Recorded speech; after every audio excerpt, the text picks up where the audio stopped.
Welcome to the season opening of the Towering Tropical Shirts Mango Rum Football Update, where I talk about all things NFL. Yes, should have been here last week, but we had this thing called Irma that rolled through.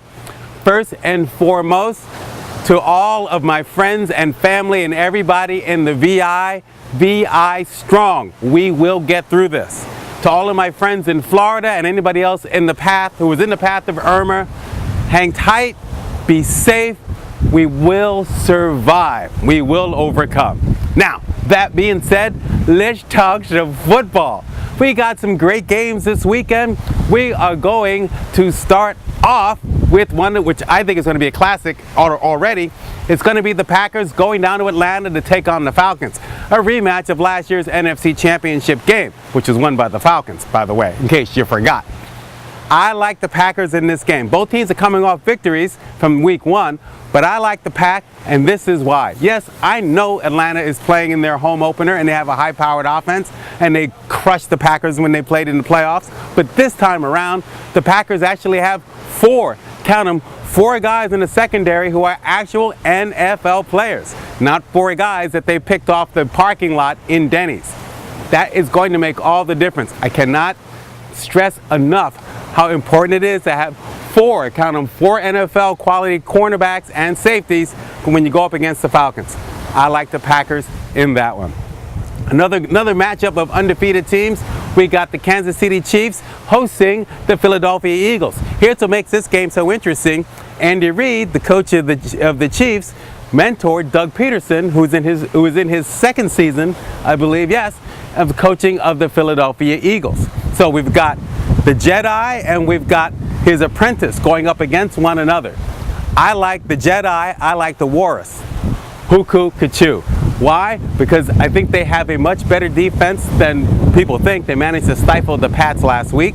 Plus, Alex Smith, he could be having his renaissance season. He could be having one of those 40 touchdown seasons. The Eagles, they're going to be better, but they're still a little young.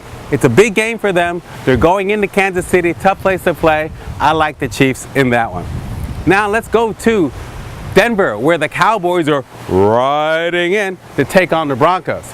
The big story with the Cowboys, it looks like Ezekiel Elliott is going to play all 16 games.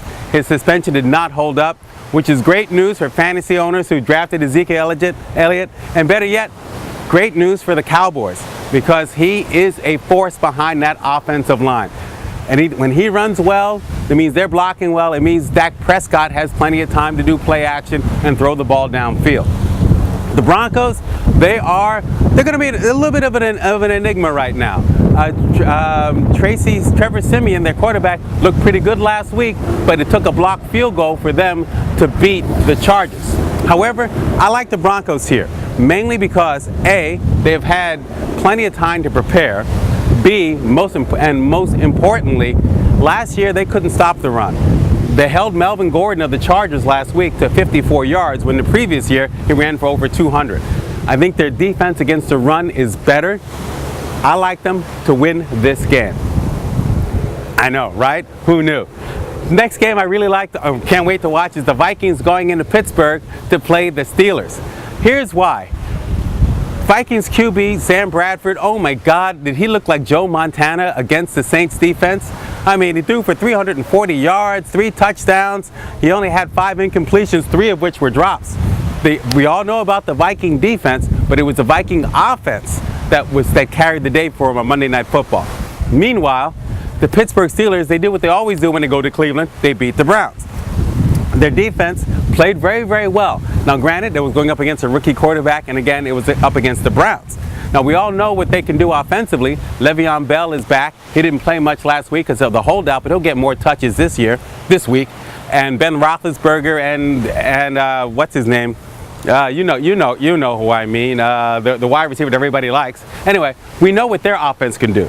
So the big question in this game is what's more to be believed in this matchup? Is it the improvement of the Vikings offense or the improvement of the Steelers defense?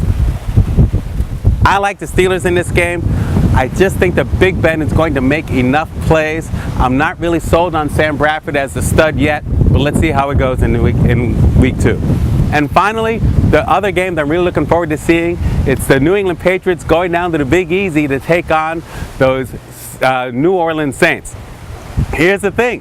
One of these teams is going to come out of this 0-2. I mean, ain't going to be no tie. One of these teams is coming out 0-2. Now, your money, where you should be betting on, is how do Tom Brady and the Pats fare after they lose a game? Well, you know what? After a loss, Tom Brady and the Pats are 42-6. Meanwhile, the Saints are looking at their fourth consecutive year starting 0-2. Now, the 3 previous years, they didn't make the playoffs. So it's probably a bigger game for them. However, Tom Brady has openly acknowledged that they played horrible in their Thursday night loss last week. They've had 10 days to prepare, so you know Bill Belichick has been on them all about it, and they've got to be chomping and taking a look at that New Orleans Saints defense, which looks like it's going to be horrible again. Can't stop the run, can't pressure the passer, can't stop the pass. So, I like the Pats to go into the Big Easy, get themselves some beignet, and a victory. So, everybody, please enjoy the games. I know, especially those of us who have gone through Irma, sometimes you just need some downtime. Go catch some football. Find a place that's got the game. Relax. Root for your favorite team. Root against a team that you hate. You're going to go down, Pats, although you're going to win.